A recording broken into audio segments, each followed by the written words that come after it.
Carrie, how are you? Good, good. I was just here with my posse having dinner, and I saw you.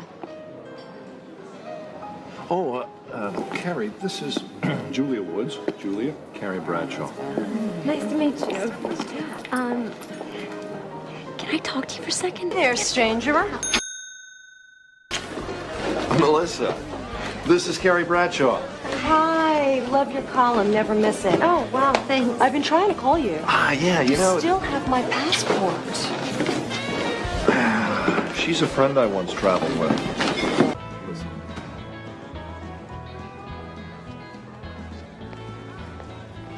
But then I might have to push you in the back. Is it you?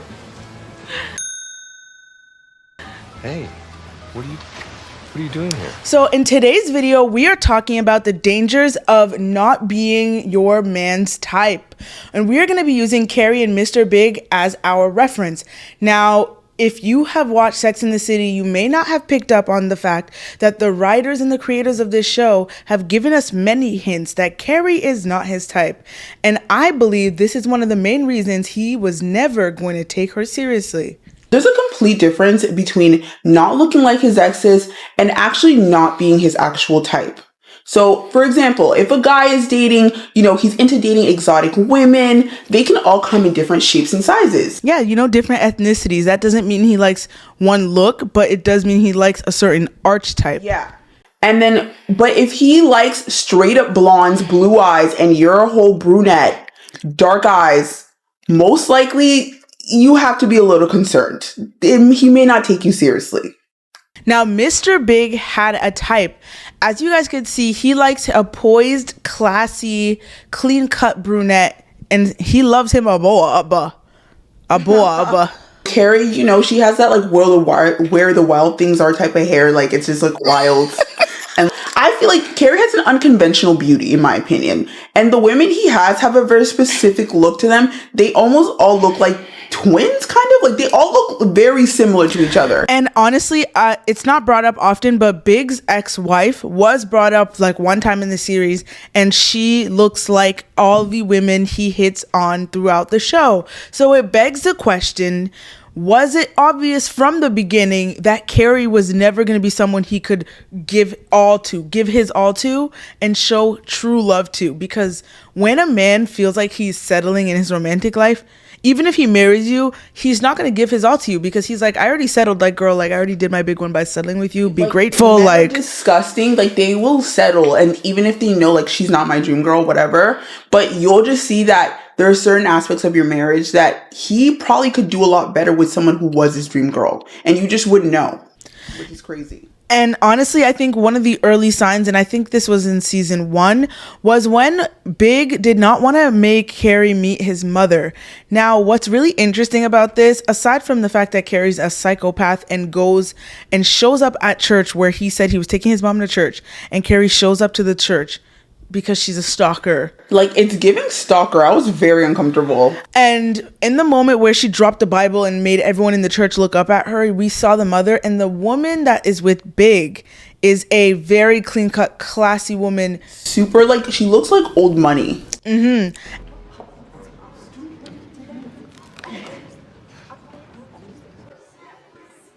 And she has dark hair. So it's interesting that the type of women he goes for have a similar aesthetic to his mother. And it's even more interesting that when Carrie showed up at this event, she's asking him like, wow, like, I can't believe like you really didn't want me to meet your mom. Why is that? First of all, you stalker. You're a stalker. You came here to ask him that, and then he's saying, well, why do I have to introduce her? Like, I don't want to introduce her to just another girlfriend. Like, yeah. My friend, Carrie. Oh, you show up at church after I asked you not to. What are you trying to do, test me? I mean, why all of a sudden interest in meeting my mother? Well, has the woman ever even heard of me? My mother doesn't need to meet another girlfriend. Oh. I didn't mean that. That's... Because you're just another girlfriend. And I know it was hard for her to hear, but that's the truth. That's the truth. And it's like, one thing men will do, tell you the truth. They'll tell you the truth, but we don't want to hear it because you want a whole different story in your head. you guys, I don't know if you guys watched Sex and the City, the movie, but the reason why the wedding didn't go down the way it was planned to go down is because Mr. Big was very embarrassed to get married again. He already saw it as a failure that he's been divorced twice before Carrie, and because she wasn't his dream girl. So it felt like, why am I doing the most for you? Like, I'm just not interested. And then even further then, yeah, they took time apart and he went and chased her and they got married, but look how they got married. They got married in a courtroom. And also, I know some people are like, people don't want big weddings. People don't need all that. Carrie wanted that.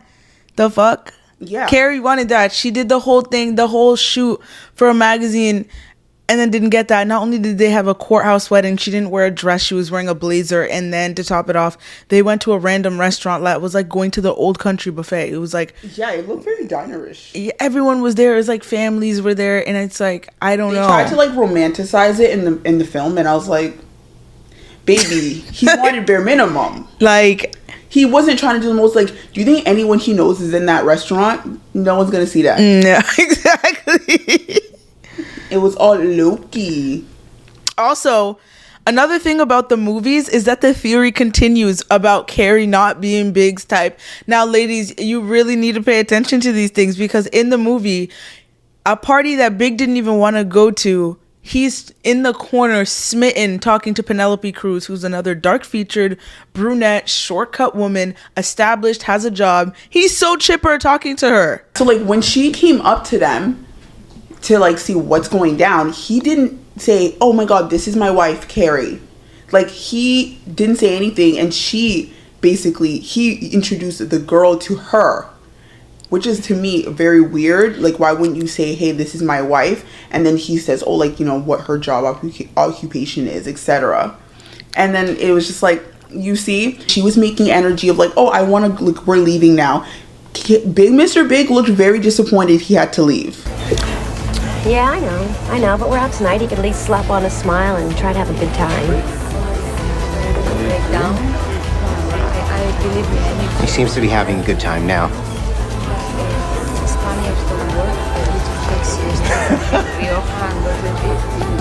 It was a jumbo shrimp free-for-all at the Raw Bar. I'm gonna be right. I'll be right back. Okay. Every night before bed, I am on my knees praying, please God, let it stay up. Please let what stay up? Hi, the stock market. Oh. This is Carmen Garcia Carrion. Carrion. Carrion. Very good.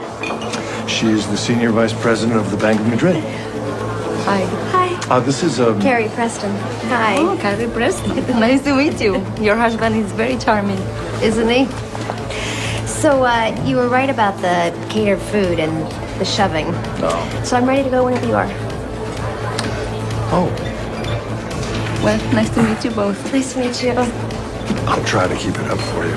You're so funny. He's very funny. Yes. Good night. Bye. I thought it was really interesting that in that whole conversation, when Carrie came to assert her dominance and let this stunning woman, respectfully, the two couldn't compare in that combo. But the way she had to let her know she was the wife, and the woman was like, wow, your husband is so funny. Like, and Big killed me because he never breaks eye contact from Penelope Cruz one time. Not once. Yeah, his eyes was always on her. Always on her. And when they're leaving, when Carrie's trying to get them to leave, he still tries to make an effort to make one last bit of connection with her, making a joke and touching her. It's the way Did he touch her? Yeah, like he touched her and she was like, like something, like he reached over and like does a touch, and she's like, you're a funny one, this is a funny guy. And I'm thinking, when was Big funny? Like, did I miss a chapter? That's another thing. Let's talk about how Mr. Big has no personality when he was with Carrie. He doesn't have to have a personality. He's just there. That's why he's just there with his newspaper, just lying on the bed, watching this. Like, that's what we saw in the movie. I was like, yeah, he's like, I'm just nobody when I'm with you. And honestly, I know this is a long shot. Maybe it's not. This is just my opinion, but I do believe that Mr. Big cheated on Carrie throughout their marriage. This is just speculation, of course, but I do think it was suspicious the way he barely reacted when she said she kissed Aiden. And I think that Carrie kissed Aiden because their relationship is stale. In the movies, their relationship's stale. The man wanted to have 2 days off in the marriage not to see her. Like, come on. Like, I think you have a sick trauma bond, Carrie. Like, Carrie had a sick trauma bond with Mr. Big. Because I feel like there's aspects to him that aren't even that exciting, and he doesn't really match what you want. You want adventure. You want to be out and about. You want to still be living like you're young, which is fine. But he was not giving that energy, and I think you just wanted to say you got the guy, but he's not demonstrating a true partnership. And that's because Carrie's not his type. I promise you guys, if you're his type, he will do everything to make you happy. Like, he would be out. If you're his type and you tell him you kissed another man, he would be so down and out. His mind. This guy came home on some chill vibe and then gave you this goddamn doomsday ring. Yeah, the black ring. I don't know. I don't care what anyone says. I think that was like him being like, yeah, I don't give a fuck. Here's your lump of coal. When he said it's a punishment, I know people said, no, that's banter. That's banter. That's no bants. I'm sorry. I don't think that's banter, okay? I think that's a threat, innit? He said, like what you said, here's your lump of coal, bitch. Yeah. That's a whore. You. He's like, oh, I want you to... it doesn't seem like you remember we're married. And yeah, I want you to look down on this lump of coal and remember you that I made you marry me and you will always have the bare minimum. Hi. Where you been all day? Walking around. Killing time. Torturing you. Well, it worked. I actually thought you were gonna come back. Oh no. I'm a grown-up. And I made a vow. Remember? Ever thine, ever mine. Ever ours.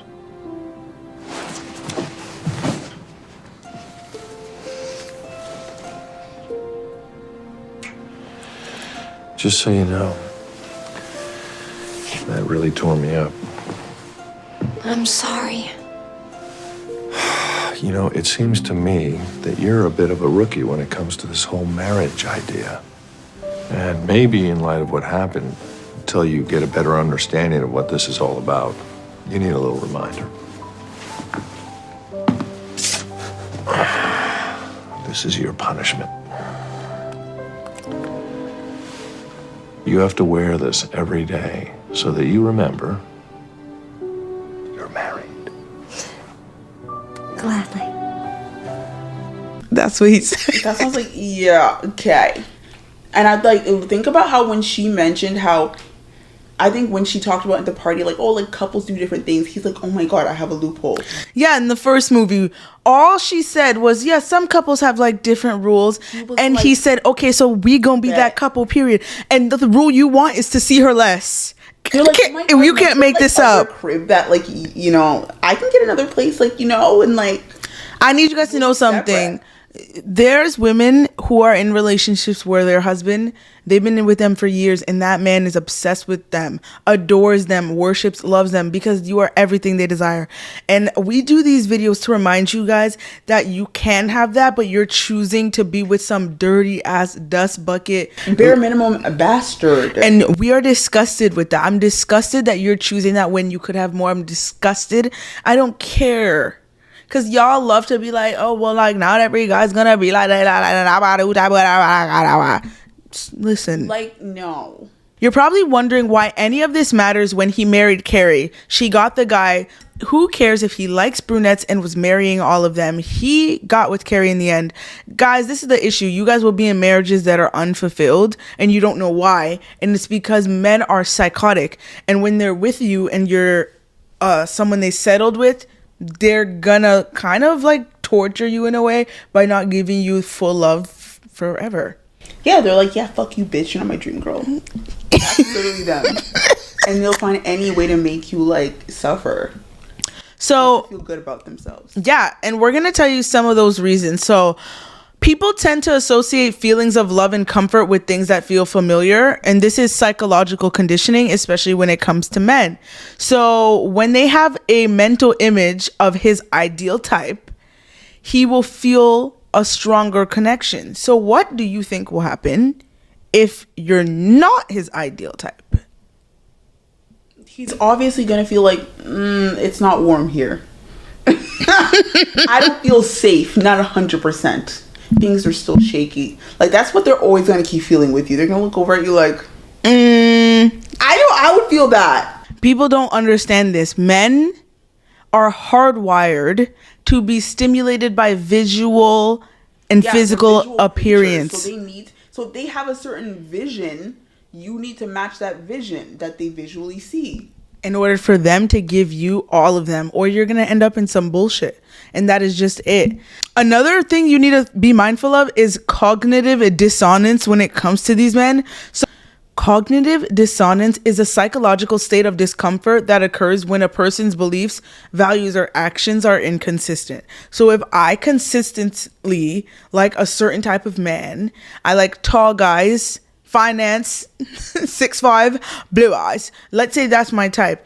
And suddenly I'm trying to force myself to be with a guy who's 5'8", like who's cute, and like he's cute, but like he's 5'8", and like, let's say I don't believe in being with shorter men because of my cognitive dissonance.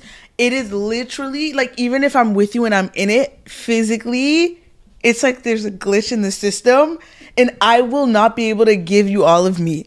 Yeah, this is real. Like, yeah. No. I feel this 100%. I know I'd be the same way, because I look at men and I'm like, you're not my type though. Even though we have good chat, you're still not my type. No, literally, I'm like that. I don't know why. And I'm just like, it's really weird, because you can be really attracted to someone's personality, but then you're like, I still can't see more. I don't know why women are so dead set on believing that men are just gonna move and think like them, because I feel like women are so used to knowing that they can grow into liking someone.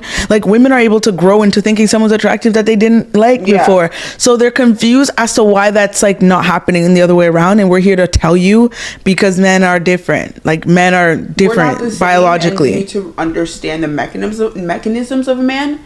That way you can know how to navigate being with a man.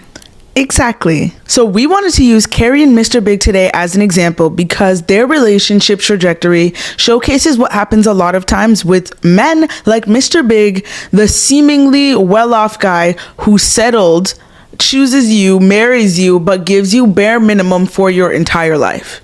And today we just wanted to make sure that women became more aware and cared more when a guy chooses to be with them. That be aware, like, find out what his type is. Ask him, like, what's your like celebrity crush, so you can get an idea. Like, if you don't match that vibe, whether it's exotic looking or you have like darker features, like, I don't know, it's just like suspect. It really is suspect. Yeah, if you don't have that vibe, we just ask you to not try and fit yourself into that box. Don't do it. Don't waste your time. Yeah, and like, you really need to really pay attention to his actions, because we could be wrong. You know, maybe you are someone he's really into, but if his actions are not demonstrating dream girl energy and it's very bare minimum, beware. Here's a really good sign that you may not be his type. If he ever says something like, "You are not someone I would walk up to in a bar." Yeah. Oh my God. They seem to. I notice a lot of guys say that often. They'll let that line slip, because think about it. If they see you, that visual image that they have in their head. It's like a quick like detector. Like, oh, she matches me, I'm going up to her. If they look at you, they're like, they pass over you. That's what they're saying. They're like, leftovers. So even if they're into you and they like you, and you need to be mindful, because they're just letting you know, hey, I actually wouldn't pick you like on my first pick, but I'm getting to know you and it's a vibe. So don't ever be that. Like, don't. Women can do that. We are more able to do that. We're able to be like, oh, okay, you know, I like him, whatever. But men, no. He has to be obsessed with you. Period. Men are too finicky. Why put yourself at risk? Exactly. Do not be a Carrie Bradshaw. We want you to get the best of the best and get the man who wants you the most. And if you really enjoyed this video, please let us know your thoughts in the comments. Did you notice that Carrie wasn't Mr. Big's type? Have you ever been in a relationship where you weren't the guy's type and it showed? Yeah, and it showed? Like, let us know. And as always, this is the Remy Diaries, and I'm your host, Mel. And I'm Cheryl. And we are sisters, not twins. And you're watching Remy TV, your favorite YouTube streaming network, where you'll never want to change the channel. Bye.